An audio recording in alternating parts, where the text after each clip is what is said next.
Hello, I am Hongdefa. I am a maize. I have three main parts. Skin endosperm germ.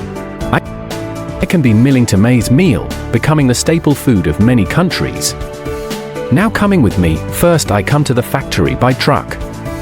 Through the unloading pit, pre-cleaning machine, remove large size impurities. I sleep in the silo for some months. The temperature and moisture degree can be adjusted for me. I come to the clean sifter, distoner, magnetic separator, take out the impurities like stone, iron. Now I am clean maize, I need to drink some water through dampener, to add some moisture. Let me sleep in the bin for some hours to absorb the water. Now I am waking. Let us continue our traveling.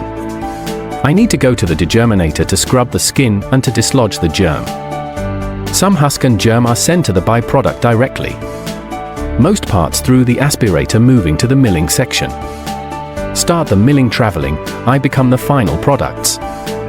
Super white maize meal. Then you can making fufu, ugali with me. Now my traveling is ending.